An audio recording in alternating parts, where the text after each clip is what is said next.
And what I have learnt is that when things go wrong on the farm, and if I'm really honest, it's usually I haven't explained it well enough to them, or I've given them a job bigger than their capabilities.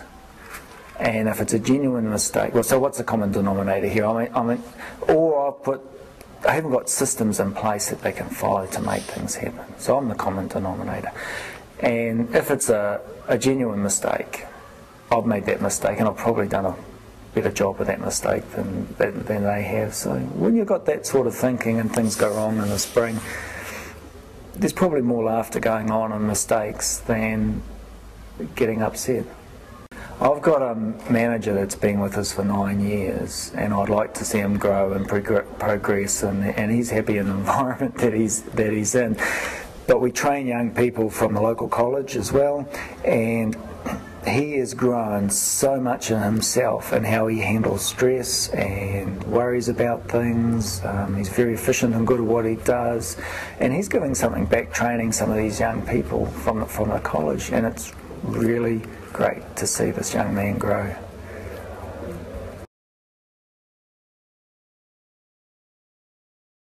Focus that we had through the 90s, which was about driving production really strongly to matching the environmental issues that go with it. During the 90s, the focus was on making sure the inputs were there, we had plenty of fertiliser put there. We started nutrient management to a degree, but nothing like we have now. And it's actually a shift in focus and a shift in culture in each of our individual farm businesses. Now, I've seen huge improvement in that as individually as farmers we've started talking about it round kitchen tables. Now that has a huge effect. As you start to think about it, talk about it, it causes you to focus on it in your business, and it creates change. Of production driven and lots of fertiliser is managing the risk. There are a number of farmers who've been around, and I've been farming since the early 80s, that we tried with a lot less fertiliser at that point, but without the technical backup to ensure that we managed our risk. We saw a drop in productivity. We aren't farming in the same situation now, and we need to make sure that we have different risks to manage now. We have to manage the environmental risk, and to do that requires more focused use of our nutrients. For a long time, the dairy industry in New Zealand's prided itself on being one of the more efficient, if not the most efficient, producers of milk in the world. We've only been able to do this because year on year we've been able to increase our productivity, and that's really productivity as a measure of a number of things, not just one factor. And if you look at New Zealand's productivity is around, as a country, just over 1%, but farming, or particularly dairy farming, just under 2%. I think it's 1.8. But I think we're starting to just fall off the pace a little bit. I think we're looking for some big technology breakthroughs. But even without those breakthroughs, I think there's a lot of information sitting on the shelf that farmers aren't using. And part of that is we've got to be more effective in a combination of extension, putting alongside of that skills, upskilling and training for farmers so they can use that information that comes through extension, apply that to the farm, because we only need the next two quartiles lifting their game to half of what the top quartile's doing, and we'll blow that productivity target out of the water.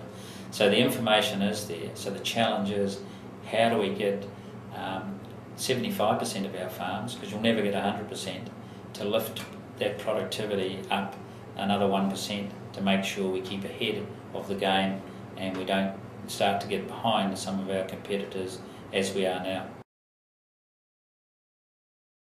Also not know that they have a problem, and they may wonder, you know, why do my people are awful, they just keep leaving, you know, I can't get anyone good, you know, there's no one good will apply for my jobs, and they start okay, and then after 6 months they don't want to do any work, and you know, what's wrong with people? Young people are hopeless, it's Generation Y.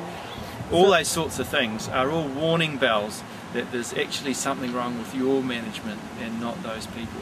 So there's two different issues here. One is problem identification, Yes. The other one is problem solving. Absolutely, absolutely. And you're going to help with both.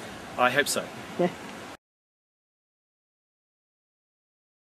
I'm often asked about my role in leadership, especially with Dairy Women's Network, and there's one message I'd like to get out to women in dairying, is that if you have the opportunity to increase your leadership skills, take it up. You might not think you're the right person to start with, but once you've had some training and support from the likes of Dairy Women's Network, you'll be amazed at what skills you do have to offer. We need more women out there helping make leadership decisions, and especially in the dairy industry. So if I can encourage anybody to step outside their comfort zone and take up an opportunity to increase their leadership skills. They get a chance to be a farmer and learn it and it would need to be set at different levels, obviously. But a simple school visit for a 5 to 10-year-old pupils will spark, in that group somewhere, will spark an interest. And once that interest is sparked, then it just takes the next step for them to decide that it could be an opportunity for a career. I can remember going on a geography trip in the 5th form, and we visited a dairy farm. And it was that trip that sparked an idea in my mind, and I saw in front of me a farm manager that had a degree. He had a number of people around him. He was drawing on all his skills, and he was running a multi-million-dollar business.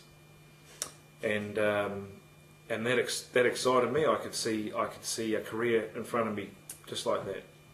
And really, that was the driver that pushed me to go into farming. How old were you? 15.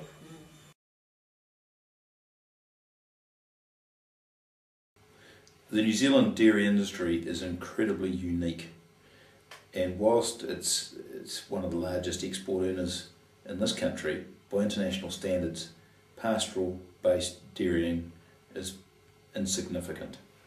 What that means is that we have people with skills that no one else in the world has, and if you really distill it down, there were probably less than 5,000 people in the whole world can actually do it really well, which gives you a skill and an advantage on anyone else. So, very transposable skills which will have opportunity as New Zealand farming systems or farming businesses shift to other parts of the world as the cost of agricultural production increases and people realise they can't make any money out of the traditional and more intensive type farming systems.